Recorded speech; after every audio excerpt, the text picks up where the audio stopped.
Hello, you join us for this week's episode of Market Talk. Myself, Claire Nichols, editor of Catering Insights, and my colleague Andrew Seymour, who is the editor of Foodservice Equipment Journal, are joined this week by the new MD of dealer Sprint Group, Simon Carpmail, and then the operations director of Charvet Premier Ranges, Richard Acton. Thank you guys for joining us today. That's good. Morning. Morning. Hi guys. I'd just like to start off with Simon. Obviously, you're pretty new to the industry, so what has it been like stepping into an MD role at this time? Yeah, Claire's obviously quite a strange time to join a new company, without a doubt. Yeah, obviously with everything going on, I think that, from my perspective, I was quite lucky because I managed to spend a bit of time with Sprint before the lockdown really kicked in. So I was involved in a lot of the crisis management. That was really good because our priority was obviously to ensure that everybody was safe. So we made sure that we got all the PPE out there. We also made sure that the team that were going to form the skeleton staff were able to work from home. So that was the priority, just to make sure that everybody was fit and ready to actually go into that process. We have furloughed about 80% of our staff, and the rest of them have been able to work from home. So then I probably started beginning of April. I think, like most of us now, have had to adapt to this new way of working remotely. Lots of Skype calls, lots of Zoom calls. But I've been really lucky because it's a fantastic team to join. For those of you that know Ross and Luke, they're incredibly passionate about the industry, so they've helped me through this unusual time of joining a new business and getting up to speed with what we do. So that's been really, really useful. And that enthusiasm runs through the whole company. So certainly the sales team, spend a lot of time with Ian, who's our sales director. He's helped me understand key customers, the projects that we've got in the pipeline.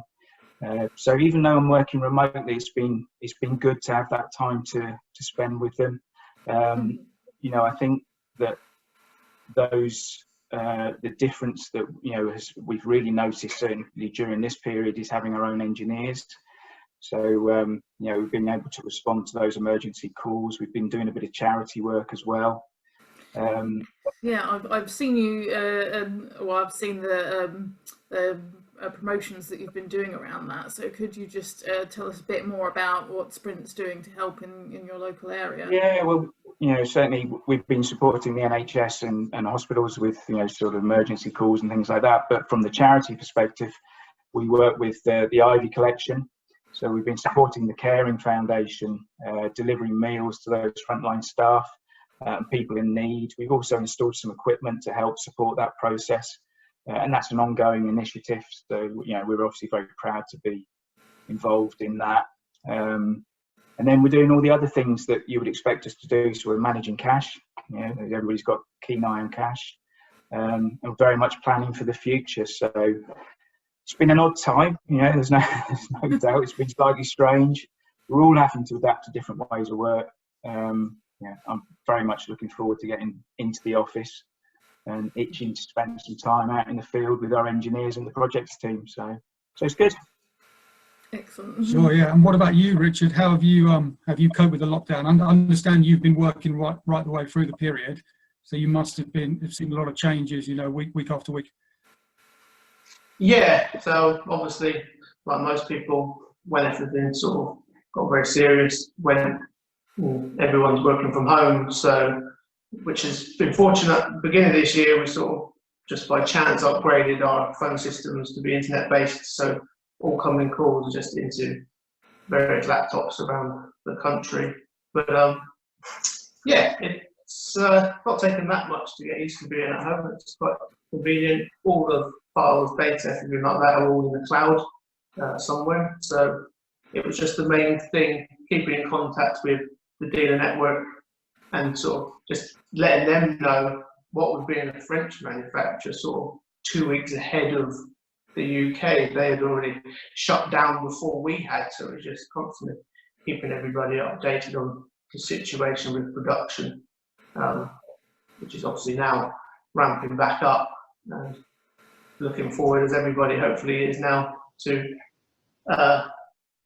normal at some stage. But we'll wait and see exactly what that turns out to be.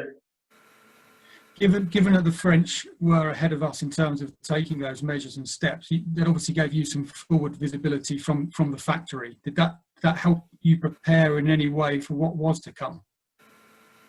Yeah, so it's a bit of an odd situation, because after HRC, I actually went on holiday for the week. So whilst I was away, I was just receiving some emails and bits from the office just saying France in this situation. The UK situation changed quite dramatically sort of within a couple of days of going on holiday.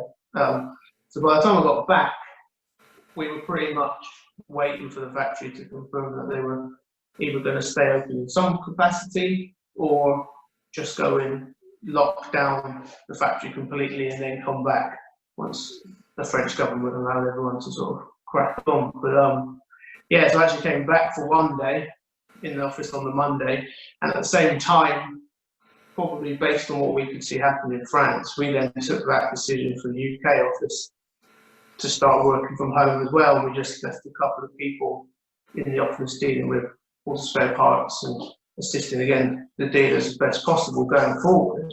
And then on the Tuesday, the factory came through just to sort of say, we've looked into doing sort of a phased slowdown and just keeping some staff on, but when they looked at the projects that were being manufactured at the time, decided to just take a blanket decision, shut the door, regroup. And again, same like us, people working from home, still providing quotations and information when needed. It was just mainly, obviously, the production side of things stopped. And then sort of mid-March, when they started, April, then started coming back and beginning production again. Yeah, Richard, could you go through what's been the messaging from your French factory? How have they managed to get back up and running again? Have they had to put in any different measures to do social distancing, that kind of thing? Yeah, so very much the same as over here. If anything, probably a bit more strict in terms of face masks and bits like that in the office environment and on the production floor, but everybody's got the social distance again. And fortunately, the way production is, and the fact that everything's built to order as such, it's more of a spaced out environment within the factory, so everybody can adapt to that. I guess it's just maybe to get from one side to the other, a bit like when we go to the supermarket, you can't sort of just take a direct route, you sort of got to follow the route around the factory in sort of a fashion. But they did start when they opened just with a small team, sort of at about a 20% rate, just to finish off orders that were basically just sort of left unfinished at the time. And then once that was dealt with, then they came back and looked at all the orders that were due to be started, and then basically just got in contact with all the dealers around the world and offices in various locations, just finding out exactly the individual market requirements, because obviously the UK then was stopped, so then there wasn't the need to sort of prioritise our equipment, whereas some of the French dealers were saying, yeah, we can happily have ours now if you'd like. And yeah, I didn't really envy the production manager's task of figuring out all of that system, but they've got there in the end, and it's all working through, and now they're back up to about an 85% production rate, which, given all the measures in place, will probably have to stay like that for a while more. Yeah, sure. And so, Simon, in terms of sprint operations, what capacity would you say that you guys are at now, and how are you intending to ramp things up when things hopefully return to some semblance of normality? Yeah, so we've, I mean, obviously my focus at the moment is with the team, very much managing what we're doing at the moment. And I say we're probably, we've been responding to emergency calls. We're now starting to see a lot of our customers and new operators starting to open up, particularly for drive-through, takeaway and delivery. So we've seen a real increase in calls and workload over the last sort of 7 to 10 days. So we're now starting to bring people back off furlough. We think that, you know, we'll manage on the team that we've got at the moment just over the next 2 or 3 weeks, and I think that's what we'll see. What happens then, and you know, even this morning there's been further news of, for example, TGO Fridays talking about their plans for reopening. So I think as we get closer to that beginning of July, we'll see more work. I think for the future, you know, this is it's probably too early to say what the plan will be. You know, we have a plan that we're working on. We know that we will need to focus on our core competencies. You know, again, I'm very fortunate. We're fortunate. We're a well-respected business. We're successful. We're profitable. But definitely, we need to focus on what we're good at, and undoubtedly, we'll need to innovate and do things differently. And that's part of the planning. Obviously, I'm not going to share any detail of that at the moment. You wouldn't expect me to. But I definitely think it's an interesting time to be in the industry. You know, there are definitely going to be new opportunities out there. So, and it's a good time for definitely for me and for Sprint. So, looking forward to it. Simon, so are you in a position where there are some members of staff that you've not even had a chance to meet face to face yet because of when you joined? Yeah, I can. Obviously, I've gone through the interview process. I've gone through, you know, some of that crisis management work. But since I joined on the 6th of April, I've not met anybody face to face. So that's. But you know, I'm not the only one who's in that situation. I know others. It's quite a long time, actually, isn't it? 6 or 7 weeks when you look at it in the scale of business life. So that's why I'm itching to get back into the office and to be out there with people. So. I do quite enjoy my own company, but I'm starting to get a bit bored of it, to be honest. So your background was in sales and marketing, I think in food and beverage related industries. Do you see much similarity between those sectors and the catering equipment market from what you've seen so far? Yeah, I mean, I've been very lucky. I've worked for some big names, so Coca-Cola, Tetley Tea, Tata Global Beverages. So got that pedigree behind me in FMCG, but a lot of time also in food service, so both in UK and Europe.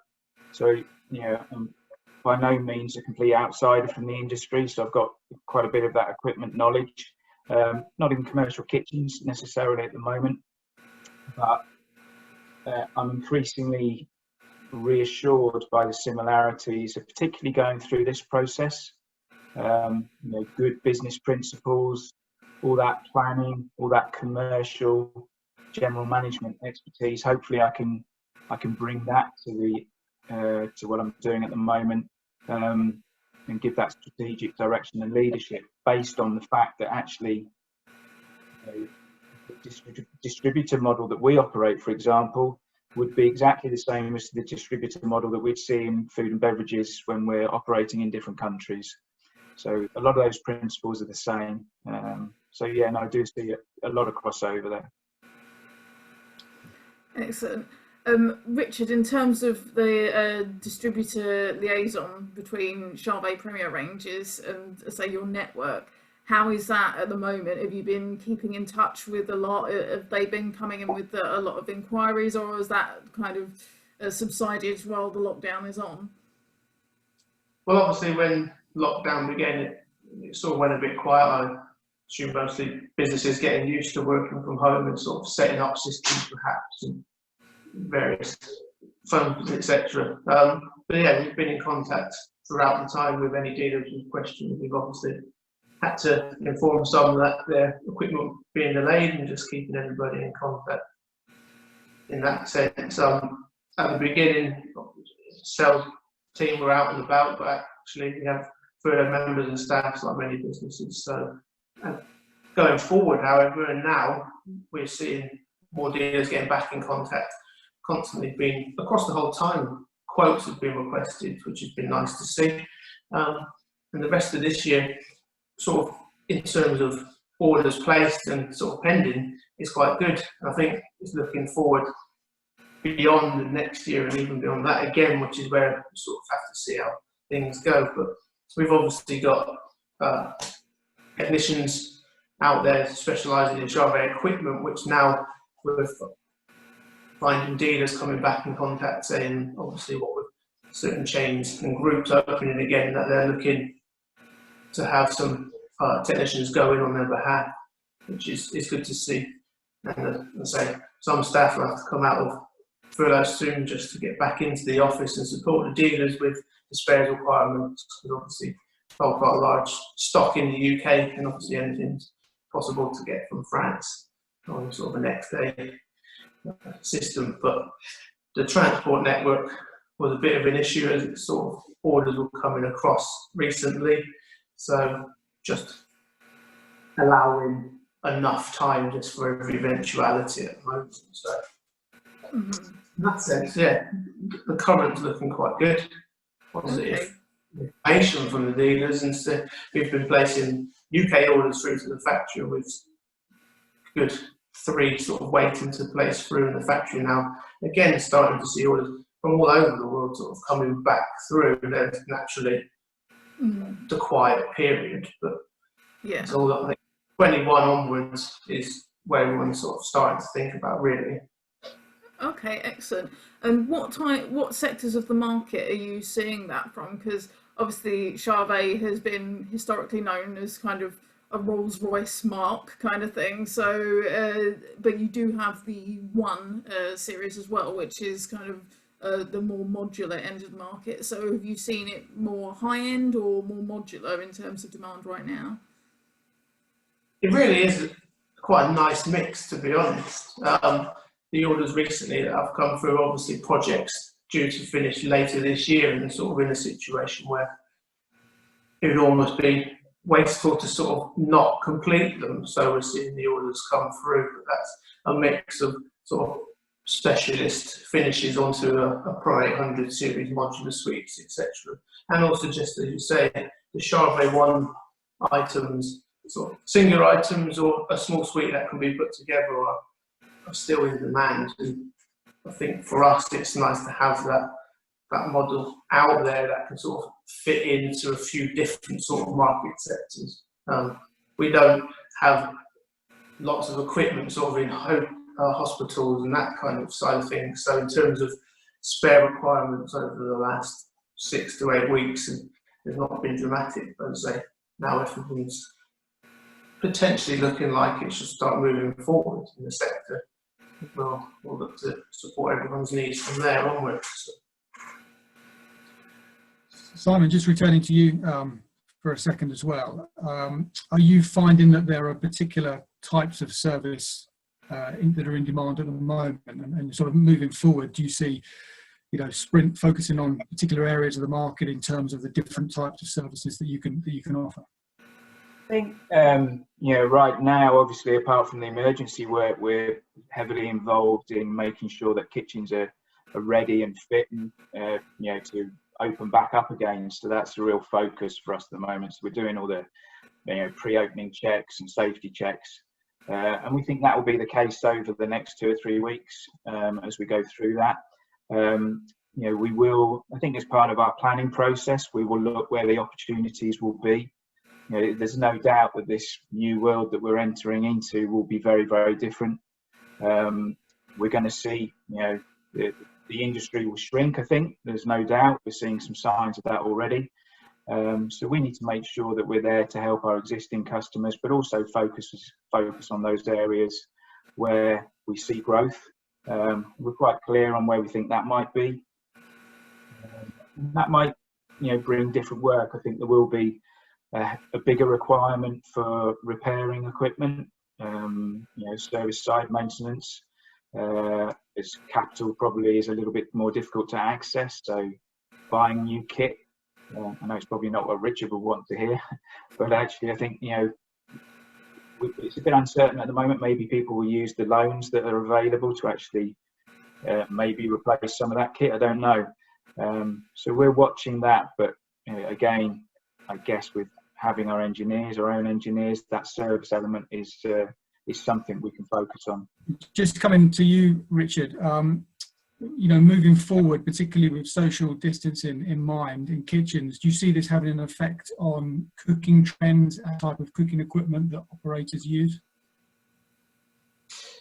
Yeah, I think obviously sort of pre this, what you were seeing was kitchens forever being made smaller and smaller just to maximise seating space. And now probably going to see the problem with doing that and sort of the social distancing needs in kitchens. New kitchens, whether their designs are social distant aspects perhaps taken into account, may affect the way suites are designed. You may obviously see more neutral spaces between cooking items, which obviously provide for space and a bit more flexibility in the cooking. But with existing things, and if it's something that continues, sort of, for example, say with a Charvet 1 suite, it's very easy to sort of take the modules apart and sort of you could create spaces if possible and introduce very new items of equipment.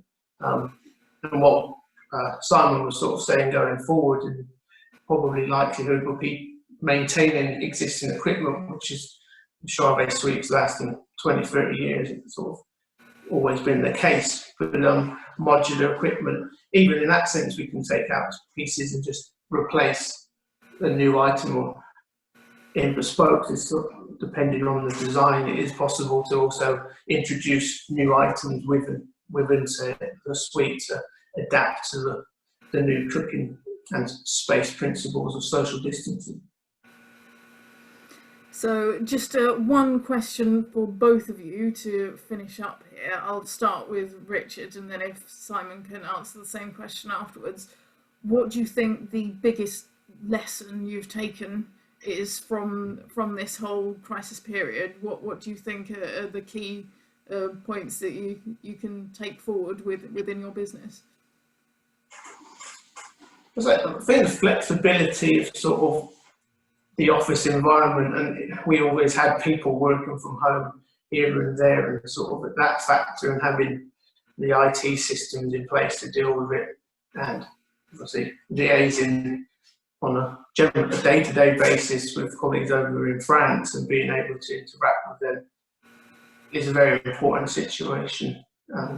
Actually, probably speak to them more frequent now via video chats than ever before, where before we would probably say, oh, we'll come over next week. It's always, especially in the summer, a nice area to visit. But and then sort of production side of things, and just continuing with sort of development of equipment and what we can offer out to the dealers, and sort of the flexibility within the ranges that can be provided. So, as I say, new suites or existing suites can be adapted to suit sort of fast changing environments at the moment. Excellent. And so same question to Simon. What do you think the key lessons Sprint can take out of this period? I think, picking up on Richard's point, I think communication is absolutely key, never more so when you don't have that luxury of just walking across an office space to talk to somebody else. So I think that it was a learning not just to Sprint, but to everybody really. And actually, we've probably impressed ourselves as a community, a nation, or whatever, that we're actually quite good at doing that remotely and changing it how we need to in these situations. And I think the other lesson is really, again, not specific to Sprint necessarily, but is also not to take things for granted. Nobody would have seen this coming, but actually, if you're on top of your game in everything you're doing, it makes it a lot easier to manage your way through these sort of things. So I think that's a bit of a learning for all of us, is actually just to, again, focus on what's important outside of work, but also within work, so you know what to do when these sort of things challenge us. So I think those probably would be my two key takeouts from this. Perfect. Well, that sounds like a good point to leave it. So thank you very much both for joining us today, and join us for another episode of Market Talk in the future. Brilliant. Thank you. Yeah, thanks.